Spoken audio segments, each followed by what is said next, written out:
This episode is brought to you by ARX.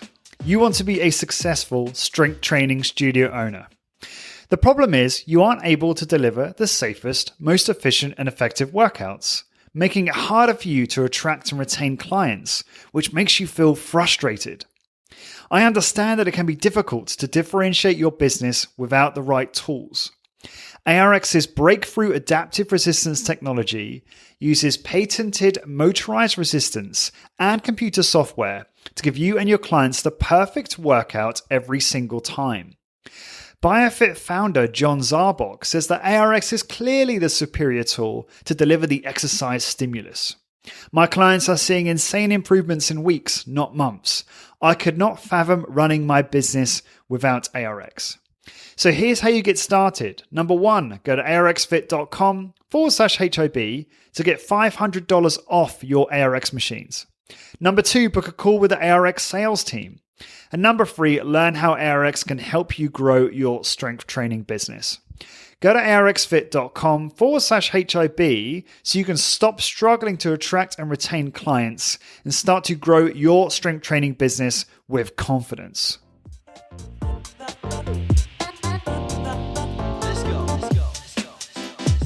Lawrence Neal here, and welcome back to High Intensity Business, the podcast where we discuss high intensity strength training and provide you with the tools, the tactics, and the strategies to help you grow your strength training business.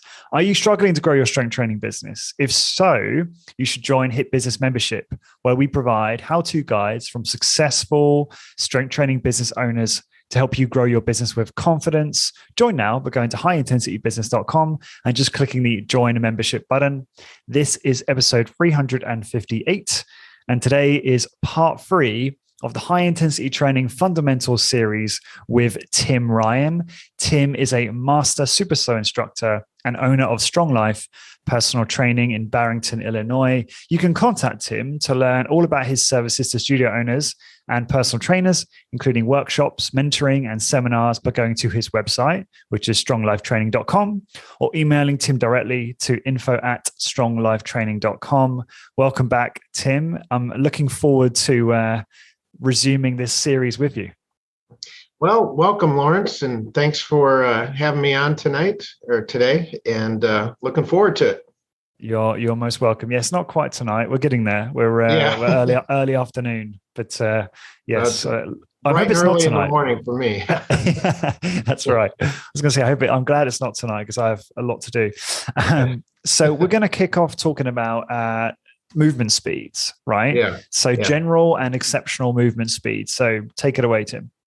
All right. Well, great. So, first off, this whole subject of movement speed during exercise, it generates a lot of arguments and a lot of controversy and gets people fired up on kind of all sides of the issue. And it's kind of funny how emotional people can be with it, because obviously coming from my background, I've had a lot of experience in the super slow protocol. And, I was very closely associated with Ken Hutchins, the developer of that, for, a long time. I know firsthand, how people get about this movement speed type of stuff. And you've got people from all areas of sort of the high intensity training philosophy.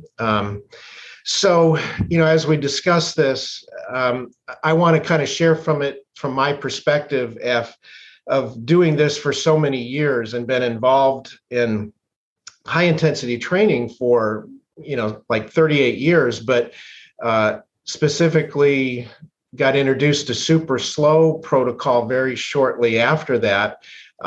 So, for most of that, from the early days of the super slow philosophy to the present.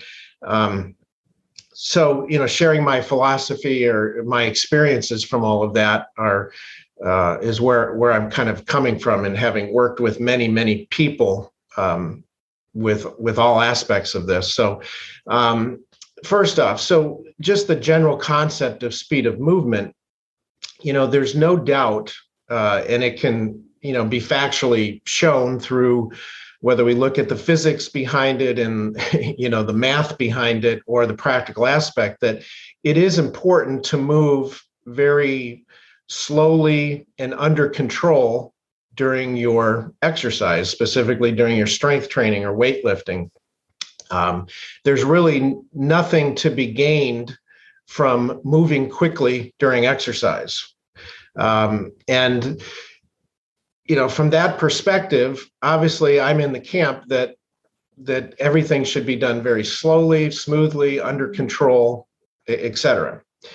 Now, from that perspective, though, exactly how slowly someone moves, or when you get to this concept of putting a cadence to it or prescribing a sort of a count, if we look back in the early days of the high intensity method with Arthur Jones and Nautilus and the Nautilus principles, like we discussed earlier in our series, Nautilus was recommending lifting the weight in 2 seconds, lowering it in 4, the so-called 2-4 protocol. And keep in mind that at the time, most people were just slamming and banging and, popping the weights up, with no regard for speed of movement, and maybe lifting in 1 second and lowering in 1 second. So when Arthur Jones and Nautilus came along and started prescribing the 2-4 protocol, the 2-4 lifting cadence, that the departure, that was something that was considered slow. In fact, years later, when Ken Hutchins developed the super slow protocol, the reason he called it super slow was that, the 2-4 was considered slow. So, the super slow method was considered, extra slow. I didn't realize it was quite that simple. Well, yeah, I mean, that was kind innovative naming. Yeah, I mean, the concept that if 2-4 was considered slow, then what would be 10-10, or originally super slow was 10-5. But 10-5, 10-10, I mean, obviously it was much slower than 2-4. So that differentiation there. So, but the idea is that by moving slowly, you're going to, number one, make the exercise safer. All right. And this is just basic physics, that force is what ultimately causes injury, or more specifically, excessive force is what causes injury. So force is produced by two things: the rate of acceleration of the mass that you're moving, and the level of mass. So mass times acceleration is that physics equation. And we should point out here that acceleration does not necessarily mean speed or velocity. Acceleration means the change in velocity. So basically that means that, even when you think of your car, if you accelerate, you push the gas pedal down and you move from your current rate of speed to a faster rate of speed or velocity. So that change in velocity is what acceleration is. So the mass times acceleration equation is, taking that weight or that mass that you're moving and changing the velocity at which you're moving it at. All right. So that acceleration factor. So how you behave is very important. And it's been demonstrated long ago that, even a heavy mass, heavy weight, can be very safe if you behave properly with it. And years ago, Nautilus and Arthur Jones did an experiment with what's called a force plate, which is kind of a sophisticated scale, where they had the subject stand on the scale, the weight, the force plate, and hold a barbell. All right. So imagine, just plug in some numbers here. Let's say you had a 150-pound person and they held a 100-pound barbell, and they were going to press it overhead. All right. Do like an overhead shoulder press.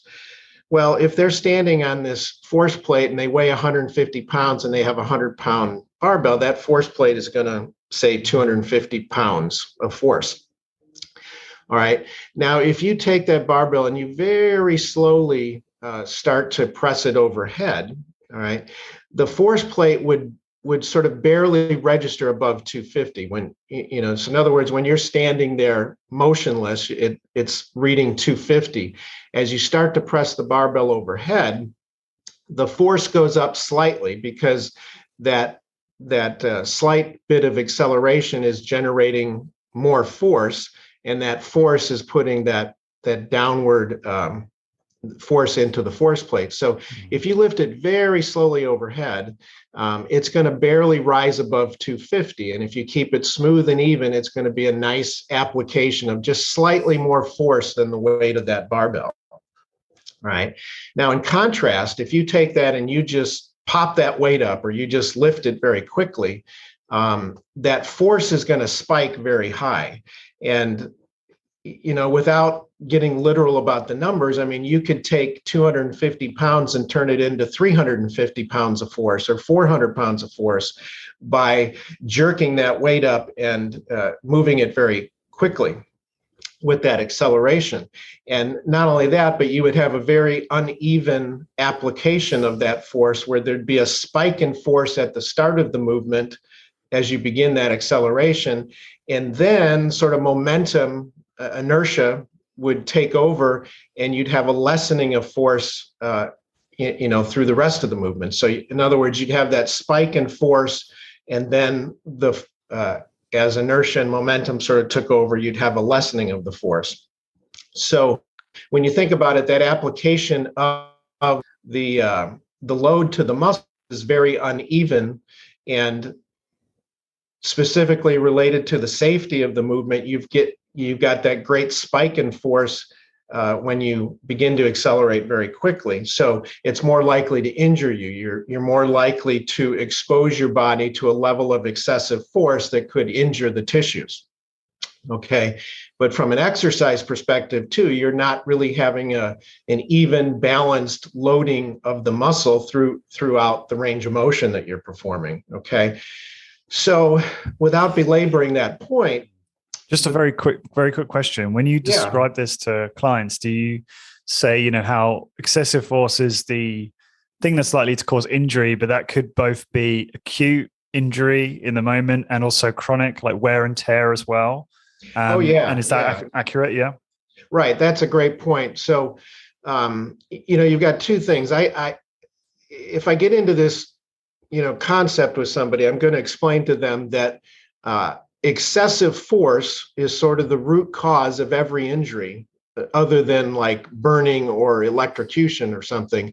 But any type of orthopedic injury is caused by a level of force that exceeds the body's structural strength or integrity. Okay, so whether you're talking about a muscle or the tendon attachment or ligaments, bones, whatever, the body part, the tissues become injured when the level of force that you're exposed to exceeds the structural strength of, whatever tissue we're talking about. Okay, so then logically, if you want to minimize your chance of injury, you want to minimize the chance of exposing yourself to excessive force.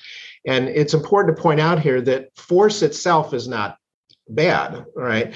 Force is necessary because without the force, there is no exercise. I mean, it's that force or that load that being applied to the muscles, which is causing the exercise, and the stimulus offering that resistance to muscular movement.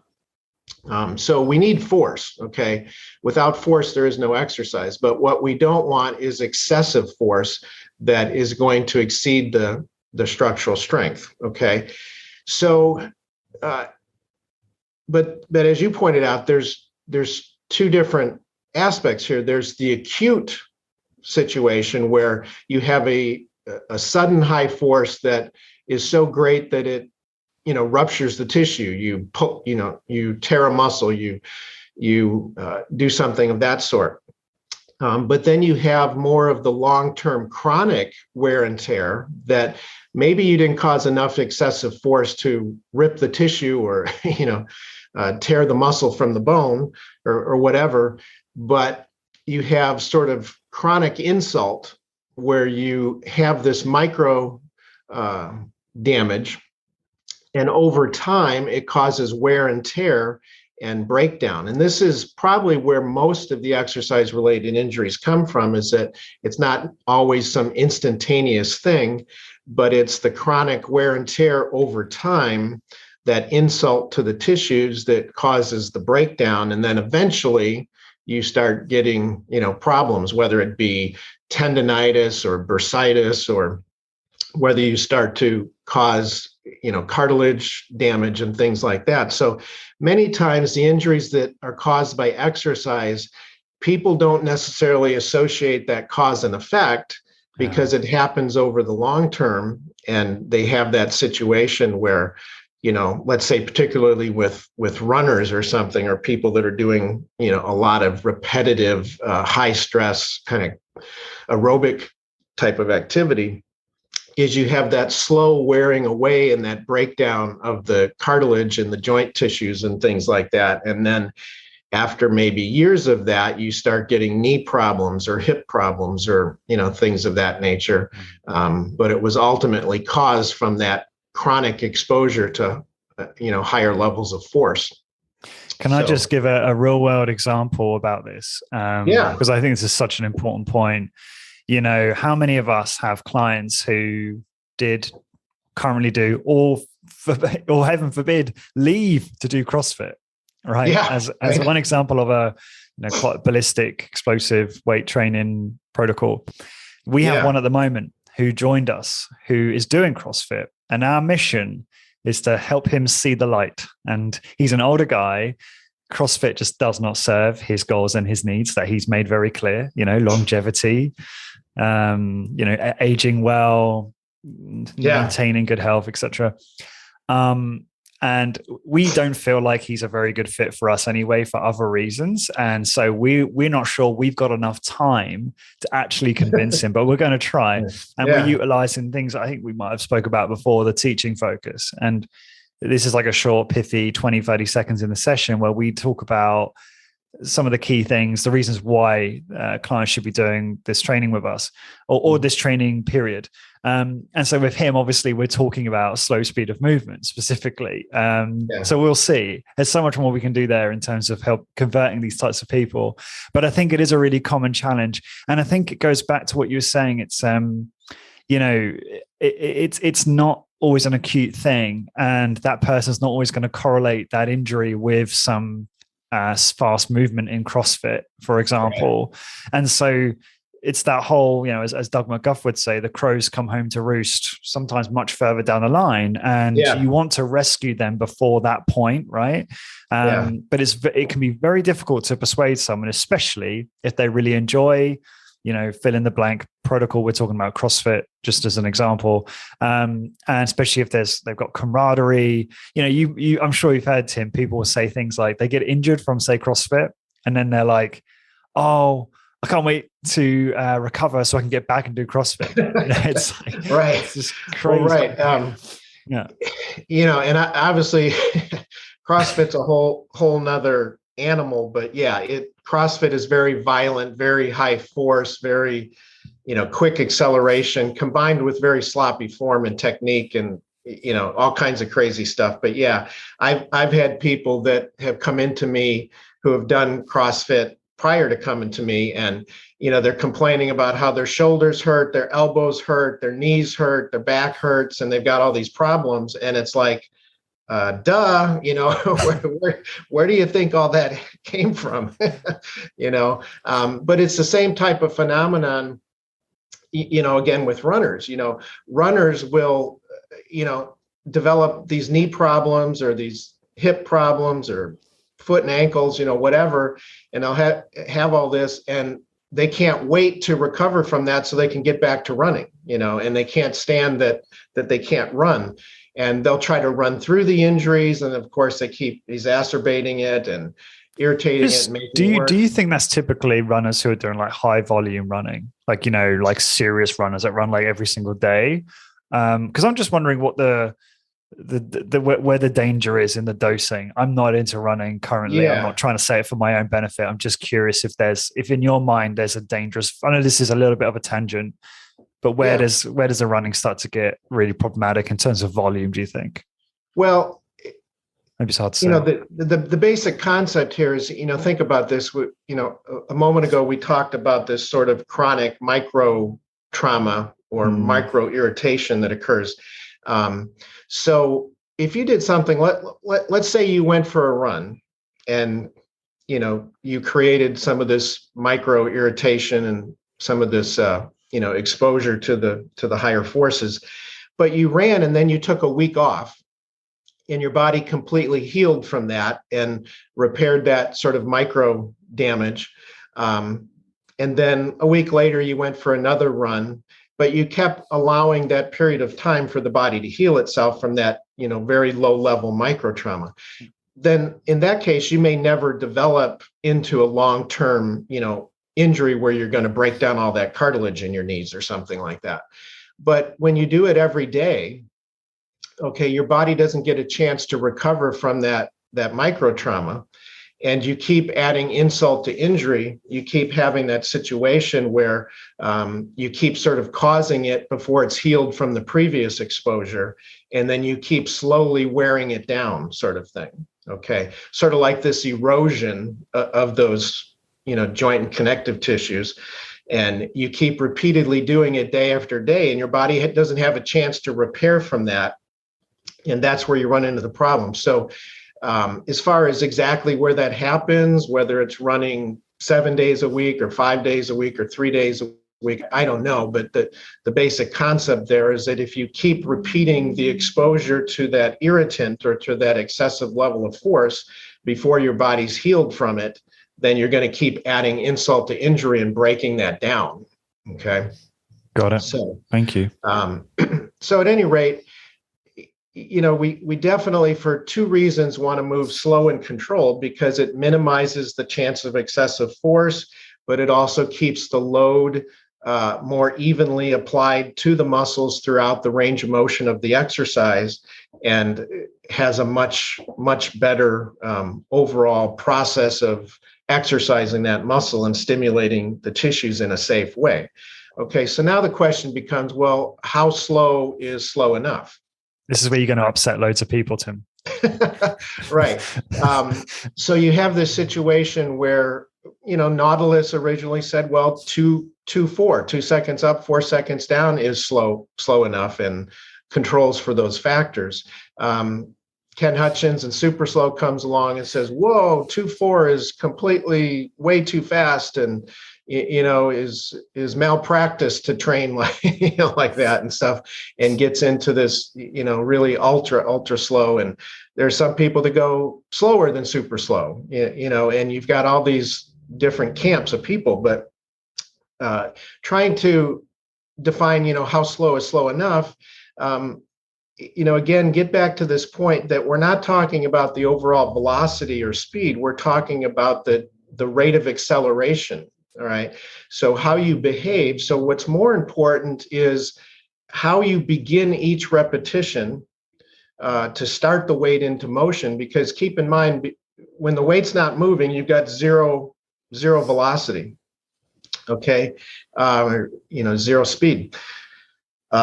So how you begin to set that into motion, that's where the greatest rate of acceleration, when you're going from 0 to whatever speed of movement you're going to do, that initial setting into motion, the weight, is where the greatest rate of acceleration occurs. And then it occurs again at the other end of the movement, where you've lifted the weight to the top, so to speak, and now you're going to turn around in reverse direction to come down. Again, you've got that change in acceleration. So the two most important points is how you start the repetition and how you turn around to reverse direction to come back down to the negative. And behaving in such a way that you're starting it gradually and smoothly, you're turning around gradually and smoothly. Those are the important points. So you'd be surprised that when you kind of apply some of the math to this,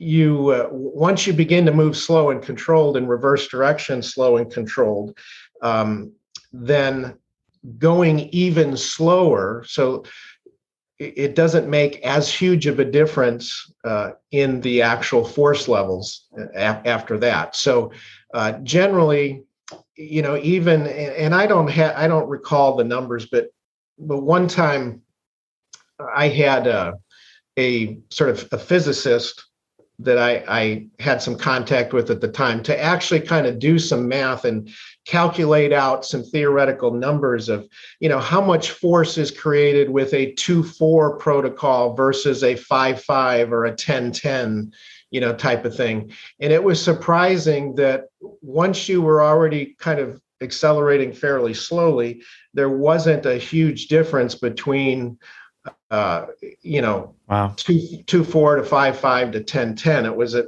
very kind of small percentage.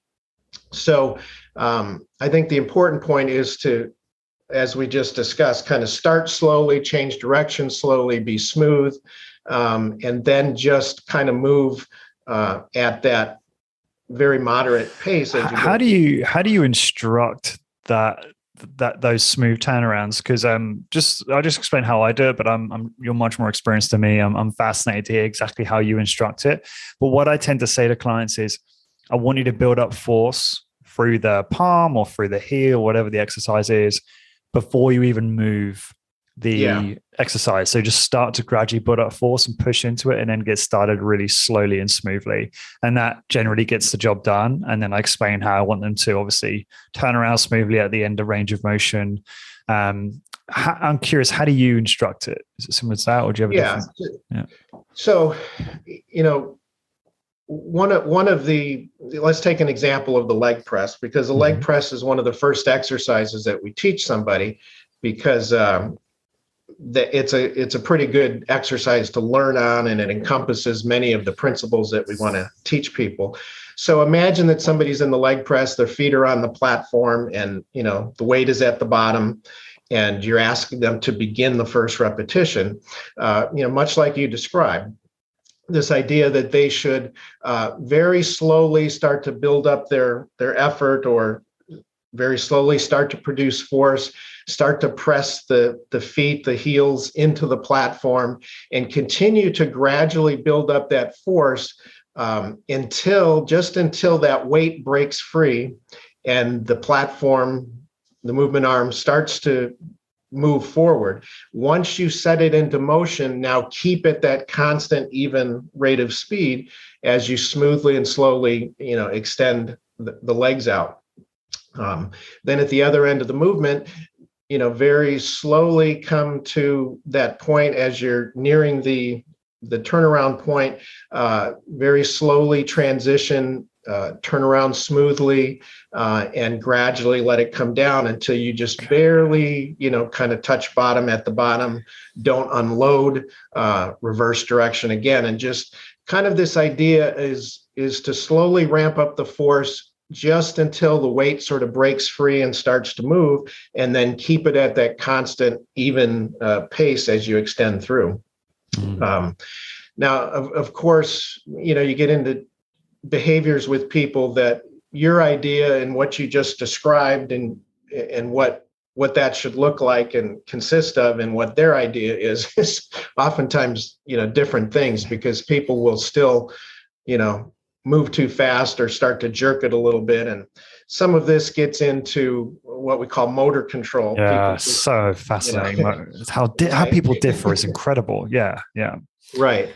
Yeah. Which, and I think, this will bring up some other points here in a few moments. But so with this idea of the speed of movement and putting a time to it, I would say, generally speaking, 2-4 can be very safe for somebody that's behaving properly and starting it slow, and these ideas of the turnaround and how you start the weight into motion and that initial acceleration. Personally, somewhat slower would be advisable, in my opinion, maybe towards something like 4 or 5 seconds to raise the weight, 4 to 5 seconds to lower the weight.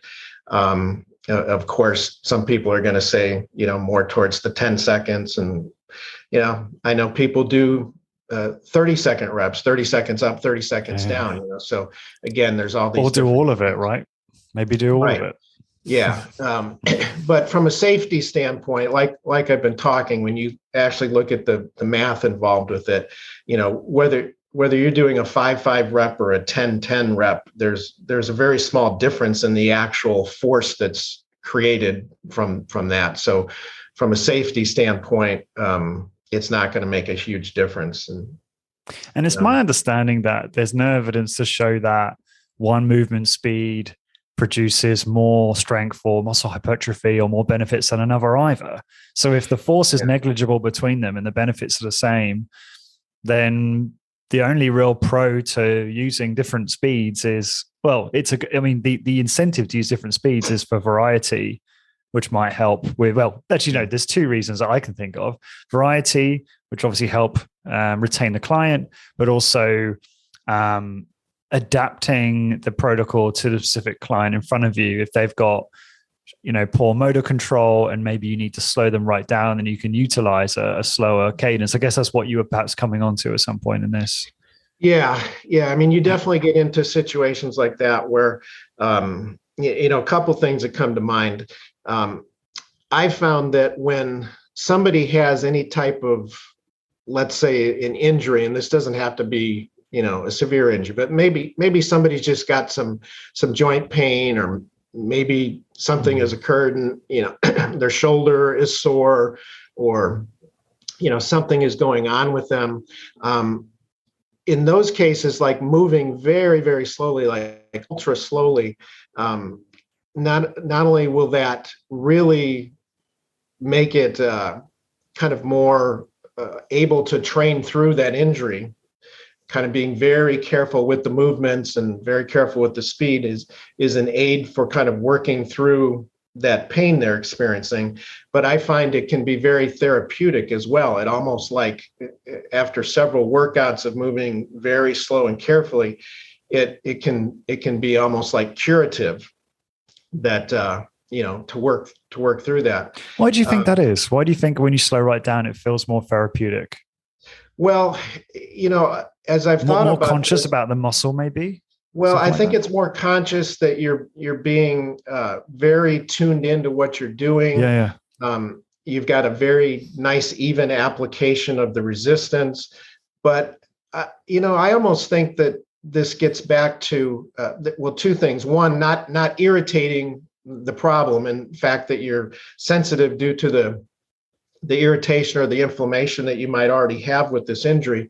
So doing the exercise in such a way to not irritate that is important. But I've been reflecting back a lot on this, and I think it comes back to these myokines a lot too. That it's like your body just is releasing these myokines, these chemical messengers, and sending the signals to the tissues to repair, enhance, and all these benefits that come with it. It's just amazing. So, are you suggesting that a slower cadence enhances that, or is that not related? Yeah, it's hard to tell. Yeah, I don't know that it enhances it, but when you're moving too quickly, things are just sloppy. This episode is brought to you by ARX. These are the most intense exercise machines I've ever used. I remember how fast a pull-down exercise took me to muscular failure and beyond. On the final negative or eccentric excursion, my tank was practically empty, but the adaptive resistance enabled me to continue to perform work until the predetermined end of the set. This experience was very profound and made me realize how effective ARX is in helping clients reach a high level of intensity in their workouts and ultimately produce the best results. I also love how ARX measures and tracks range of motion, rep cadence, total output and time, and more with real-time audio and visual feedback.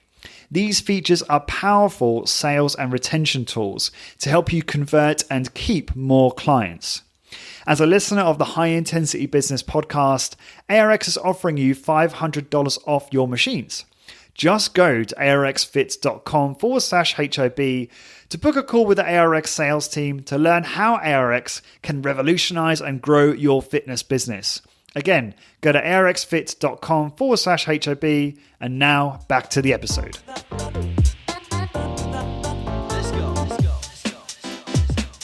Yeah, I think you're right. I think it's the focus. It's like a meditative aspect where you're really focused on the joint, on the muscle, and slowing down and super slowing, to a, I don't know, a 4-4 or an 8-8 or a 10-10 might just enhance that focus, I think. Yeah, that's fascinating. It just seems to really to be something that allows you to both work through the injury, but somehow, whether it's just the load and the regular benefits of the training, or whether it's enhanced myokine, activity, or just something seems to happen that it's just is great for kind of almost curing the problem. But I would say when you're dealing with this speed of movement, as long as somebody is moving slow and controlled, behaving properly, starting the motion, accelerating very smoothly and slowly, making those turns around good, keeping an even application of the resistance through the range of motion, that is all important. Okay. Whether you define that as 5-5 or 10-10 or 2-4, or whatever that may be, I think you have to look from a perspective of the behavior and what you're seeing, particularly as a trainer. What you're seeing is that, you're making those observations of that whole behavior and being able to judge what's going on there. Okay.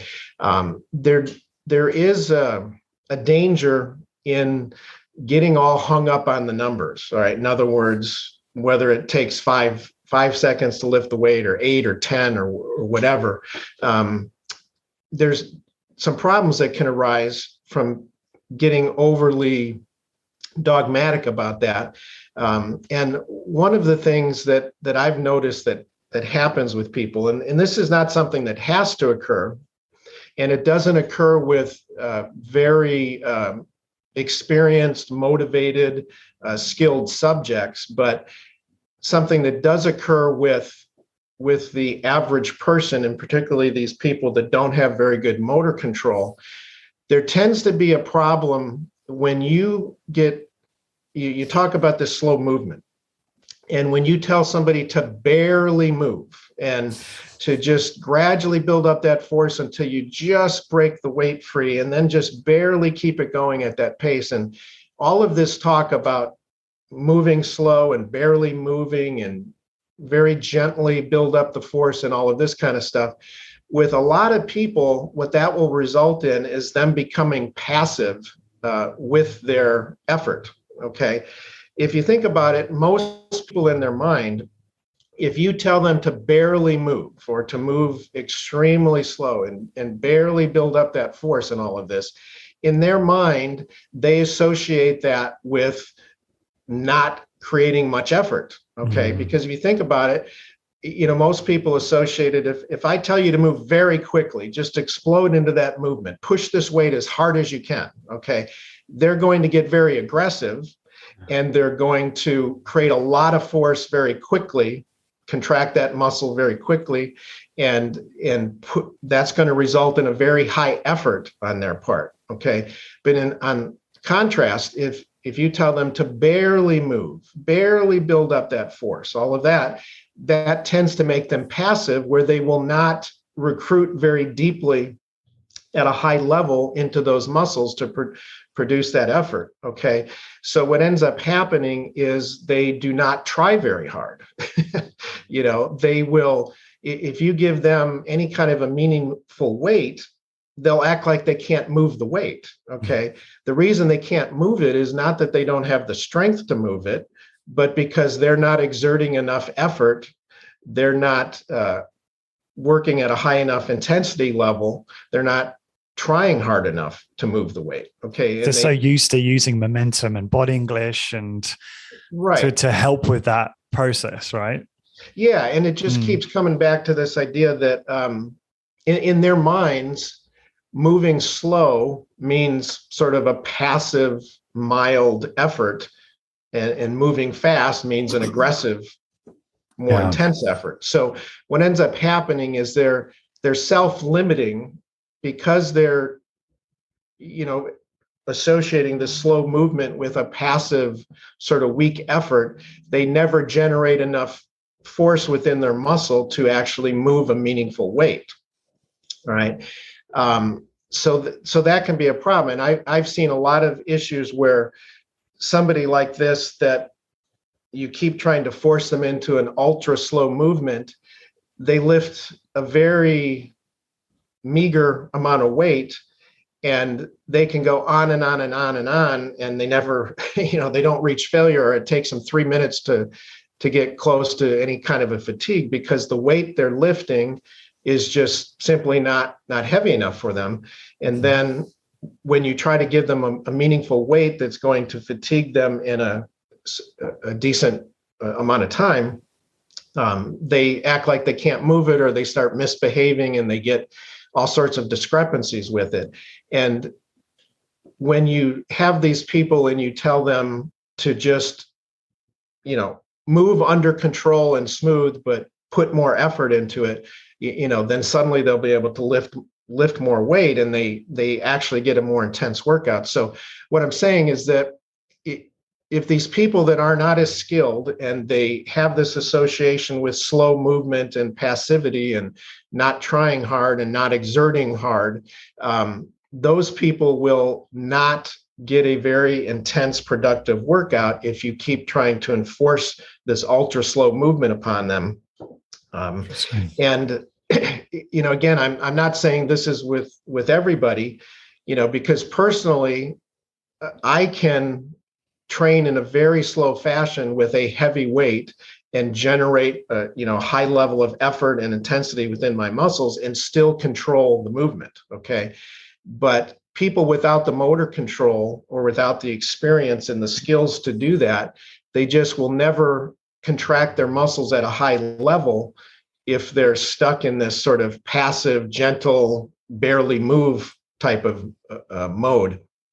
So it starts to become a problem, and you could say, well, these people can learn over time and they can get better, and you just have to work with them. It takes time. But some of these people just never can do that. They just don't have the motor control to do that. So certainly I know many people. I've got clients, I colleagues and things that can train very intensely with a heavy weight and move very slow and still be producing a very high effort, a very deep muscle contraction, things of that nature. But I'm talking about sort of the rank and file, the average person that does not have the kind of skills and the motivation and all that as a more advanced subject. So I think you have to balance these issues we've been talking about with the subject you're dealing with.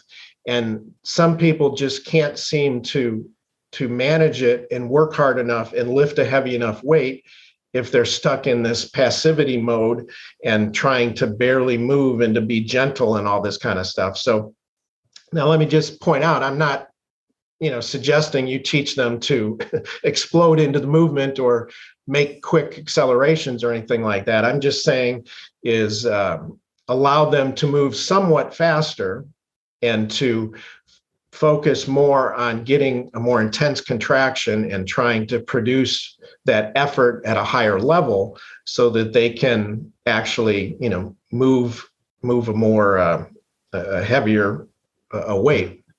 So some of the ways that I can kind of get around this idea, I don't know if you've ever experienced this, but many times I've seen people where you give them, a meaningful weight load, and you ask them to perform and start the motion and build it. They'll act like they can't even budge the weight. Okay, so let's say they're sitting there on the chest press and the weight's at the bottom, and you ask them to begin. They push and they can't even budge the weight. And you tell them, okay, try a little harder. Try to focus, refocus, really, build up a more intense effort, try to move that weight. And maybe they'll budget an inch or two and then I can't do it. It's too heavy. Okay. I'll say, okay, let me help you start this first rep. And, I'll give them an assist to get that first rep started. All right. Didn't lower the weight, didn't make any changes. I just assisted them to get the weight moving and to start that first rep. All right. Then they proceed to do an entire set with that weight and go 2 minutes and are still not at failure at the end of 2 minutes. And I'll sit here and go, okay, a second ago, you couldn't even budge the weight. And now you just went 2 minutes and didn't even reach failure. Okay. What's the deal here? Yeah. What is going on there? Yeah. I think a couple of things. I've seen that a bunch of times. Yeah. Yeah. One of the things is this passivity deal that I've been talking about. They're just not trying hard enough. They're just not contracting at a high enough level. They don't have the motivation, the determination to bear down and to contract their muscles at a high enough level to actually, produce that effort to move that weight. And another thing may be going on is sort of neurologically, their body just isn't activated at a high enough level. Again, part of it is their volitional control and their effort and their mindset. But what happens is there is a legitimate neurological phenomenon here is in that once you get that weight lifted or once you assist them with that first rep, okay, their body starts to register the load. Okay. Neurologically speaking, the body senses that load, registers what's going on there, and activates the muscles at a level that can accommodate that. You have a situation where the neurology there, we know how muscles contract and how muscle fiber recruitment occurs and things like that. Your body is going to activate the amount of muscle fibers and motor units that are necessary to handle that load that it's being exposed to. All right.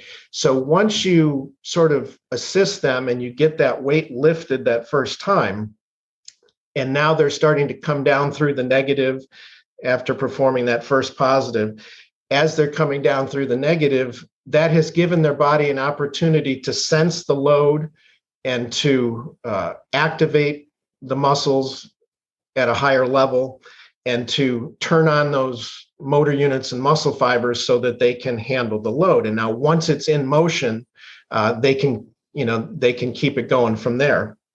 But they were not able to, do it volitionally on their own, starting it from the bottom and trying to set it into motion in the first place. Do you also think like psychologically they think, because they're not, so this could be an experience issue. Like maybe they haven't done much high intensity strength training before.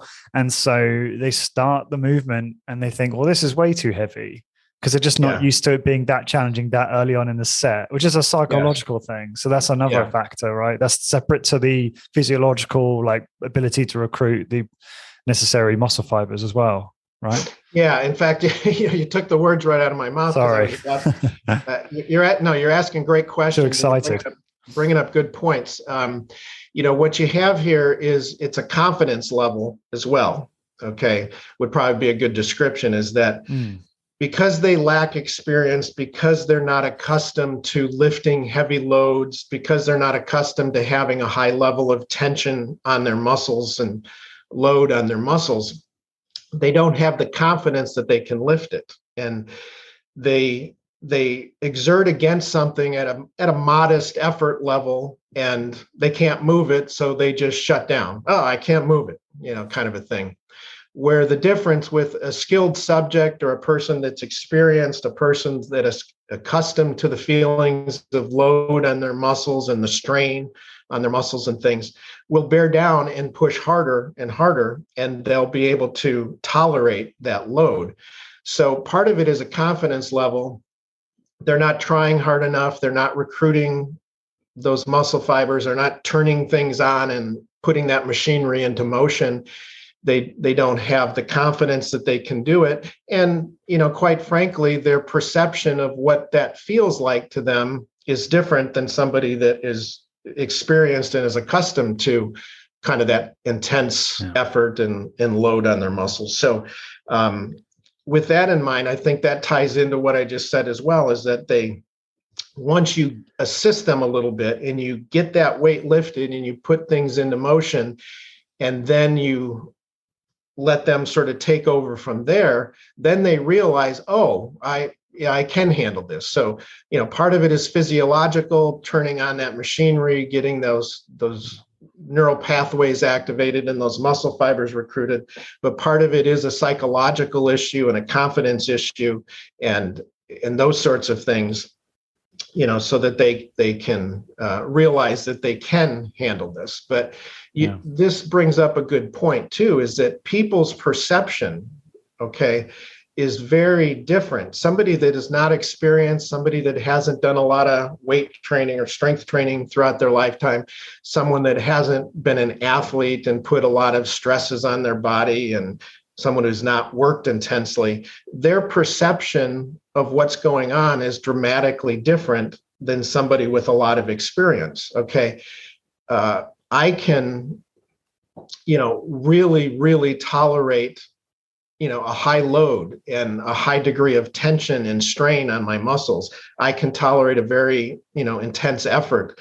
And that's not alarming to me. It's not frightening to me. I don't think I'm going to hurt myself. I don't think something is wrong, But people without experience, the concept of hard work and high level of muscle tension and straining feeling on those muscles, and obviously the other symptoms of burning, aching muscles and breathing heavy and, all of these types of things, that is so foreign to them that they're alarmed by it. They're frightened by it. They feel those things and they back down, so they feel a load that seems like it's really challenging them, and they're like, oh, this is too heavy or whatever. And, they want the load light enough so that it feels comfortable to them. And then those comfortable loads, obviously it's not enough, and they can just keep going on and on and on, and they don't achieve failure, or they do too many reps or too much time under load and they don't achieve failure. And you start to get into this vicious cycle that when you give them enough load, they back down from it and they don't want to do it, and they feel like they can't handle it. But then you give them the load that they're comfortable with, and they go all day with it and don't achieve failure. But then you tie it in with, again, some of this is that if they're been programmed to be passive and gentle, they're not going to put forth enough effort and contract their muscles at a high enough level to really handle the loads that they need to train with. So, one thing that the somewhat faster speed of movement does is it allows people to be more assertive and push harder and to generate a little more effort to train at a higher level.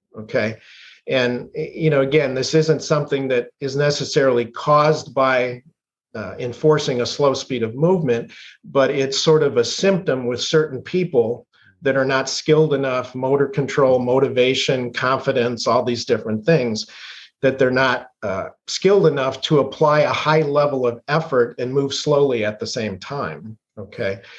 But there are some ways of working around that. And one of them would be kind of assisting with that initial first rep to set things into motion. Or sometimes what I'll do is where it's safe to do so and it's convenient with the exercise we're using, sometimes starting them with the negative instead of the positive can alleviate a lot of these problems. So if we bring the weight to the top sort of thing, so let's say on a pull down, if I pull the movement arm down and I transfer it to them when they're already sort of in the contracted position and transfer that to them and let them perform the negative first, that can make a dramatic difference, because that during that negative, they're machinery is turning on, so to speak, and their confidence level is building and their perception of what this feels like, they understand they can handle it.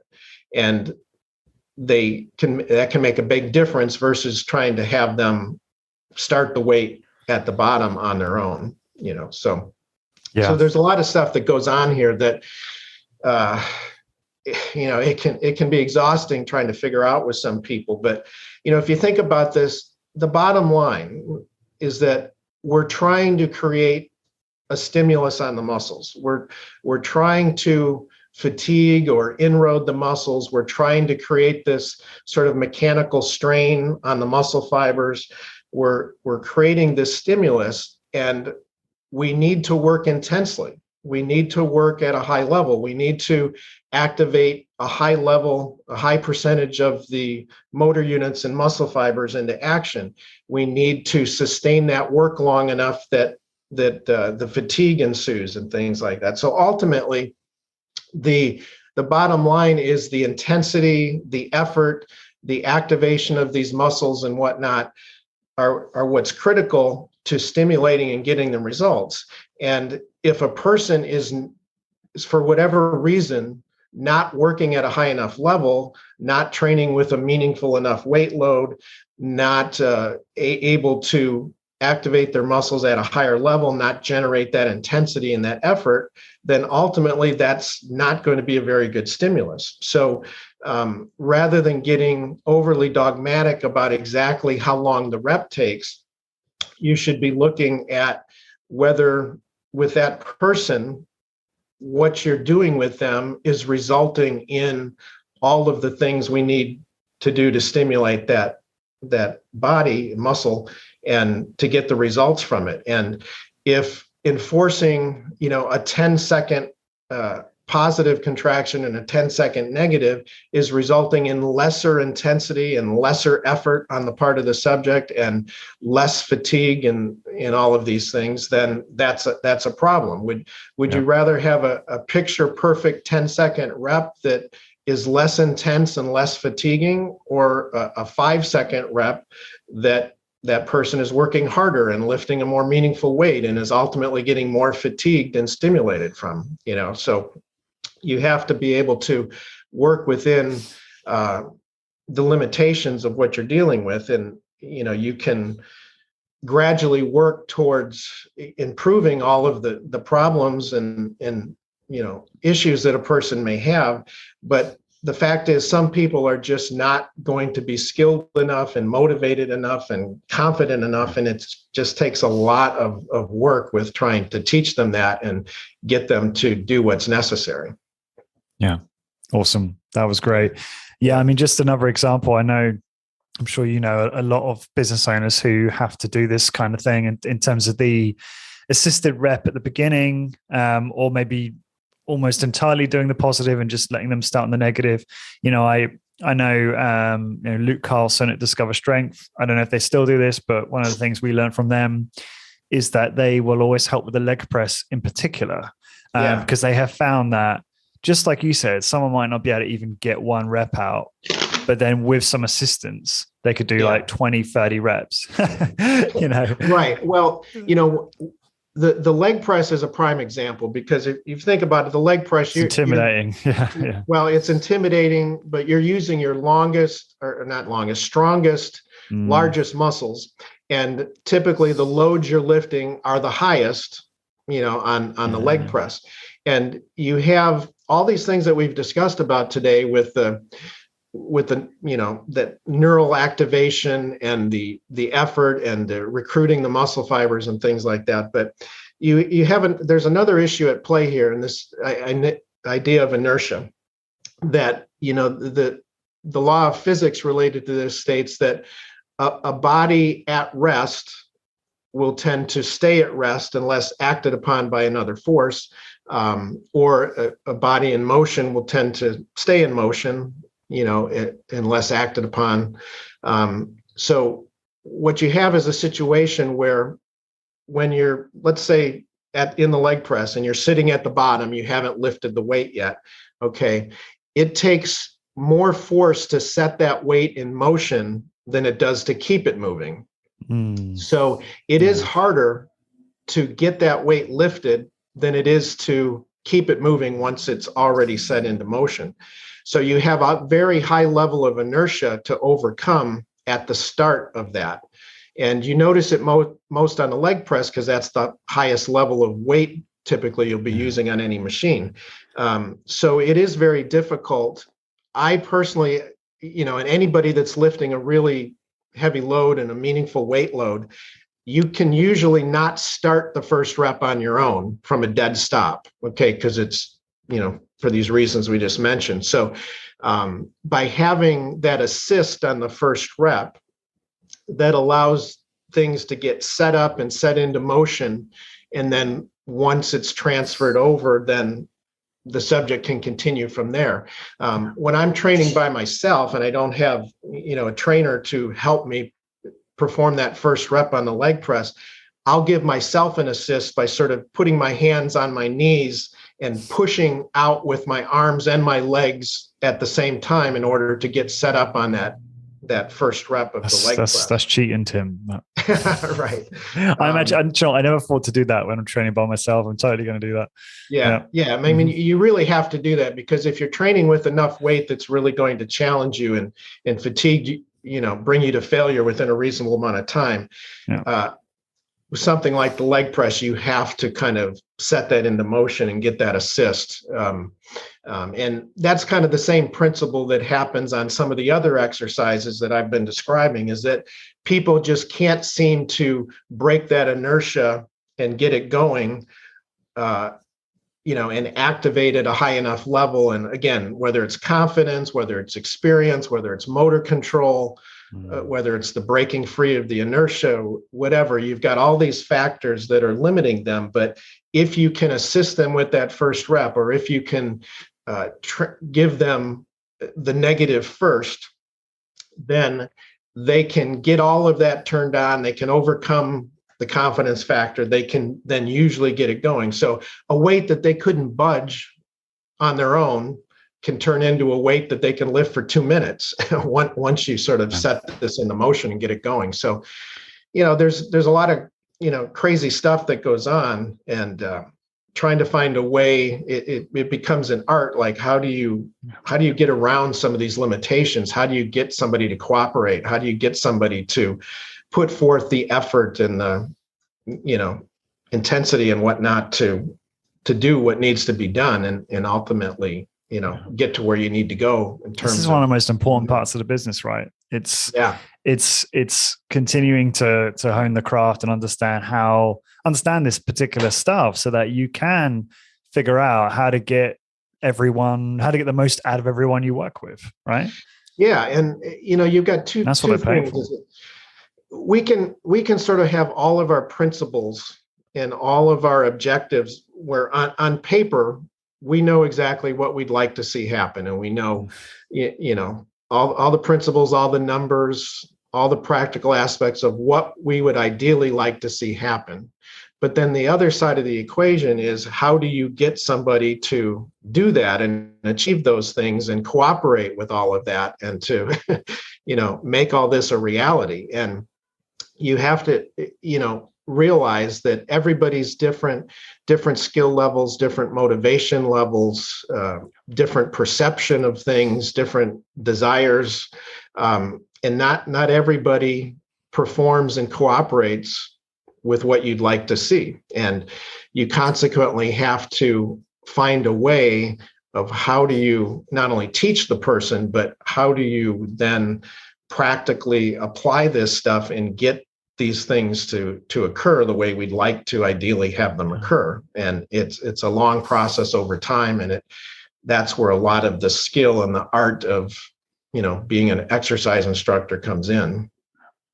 So yeah, I'd love to hear what your philosophy is in your business. So when it comes to movement speed, do you specifically use different movement speeds? Or I know there's some studio owners, for example, who won't have a particular cadences they use. They might just say, I want you to move slowly and under control, and then let the movement speed express itself organically, right? Now, I think we can kind of use both, but I'm just curious, what's your system in your business for this? Yeah.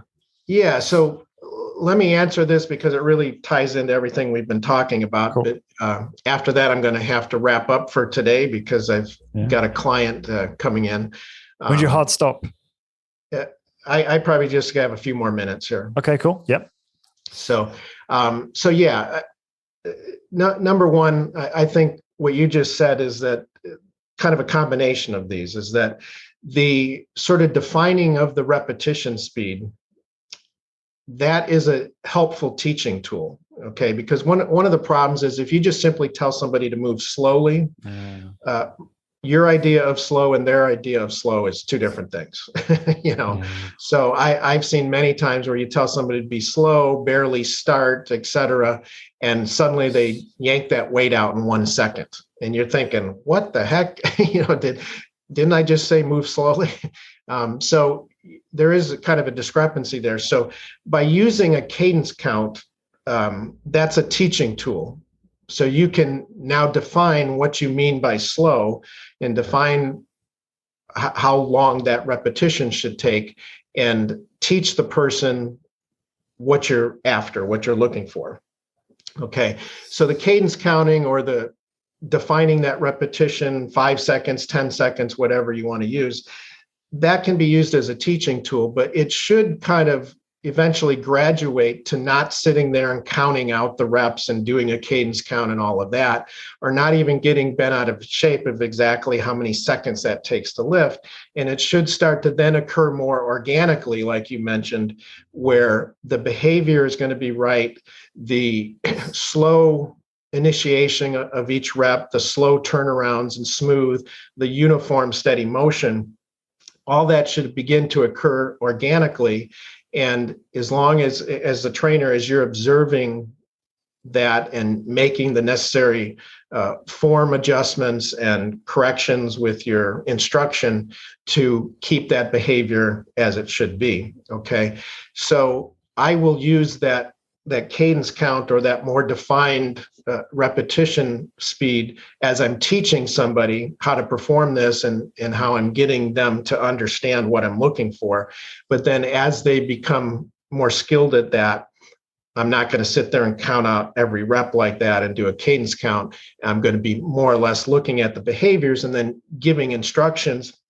If I see somebody start a rep too quick, I'll tell them that, point that out.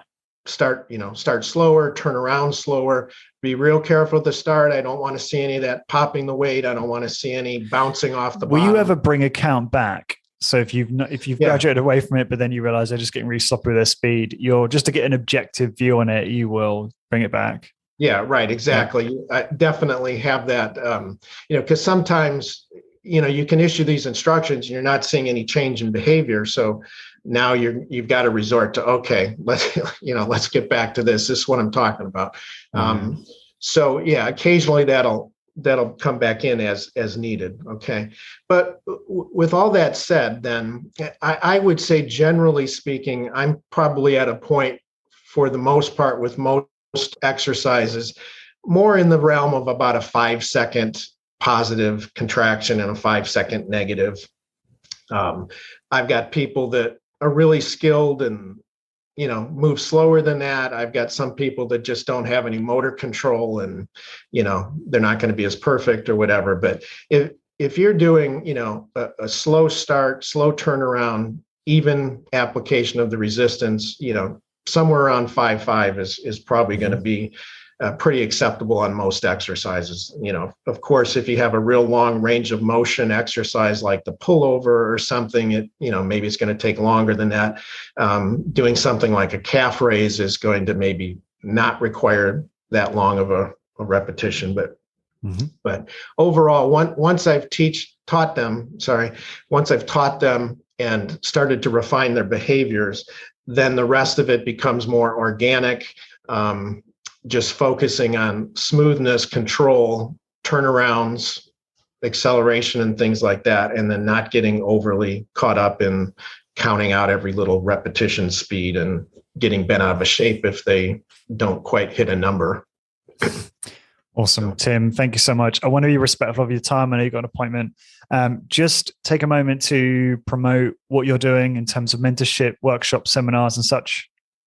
Yeah. So overall, I've been, as we've mentioned in previous podcasts, I've spent a lot of time over the years mentoring people, teaching people a lot of these concepts, conducting workshops, seminars, all sorts of things of that nature. And I'm offering that now on a formal basis. I can be contracted with to come into a person's facility and work with their staff and train trainers, or just do a day-long workshop, or hands-on with equipment, or do some seminars and things of that nature. People can come to me, spend time in my facility, and go through some of the same type of things. And this can all be customized based on a person's needs, because everybody's different. Some trainers are more experienced, some trainers are new and trying to learn this. You've got a wide range of circumstances. So basically, I just consult with each individual person or business owner, and depending on what their needs are and what their objectives are, something can be designed, customized for that person to work with whatever they want to do. Cool. So. Awesome. Thank you for that. And so we got through one bullet today, which is great. And the next podcast is likely to cover concepts of time under load and time to concentric failure. And maybe we'll get into optimal time window for time under load and TCF, and explain the reasons why. I'm really excited. I love the pace we're going at right now. I think it's great. I think it's perfect. Thank you, Tim, again, for making the time really early where you are, which I really appreciate. And for everyone listening, to find the blog post for this episode and the blog post for this entire series, please go to highintensitybusiness.com and search for episode 358. And until next time, thank you very much for listening.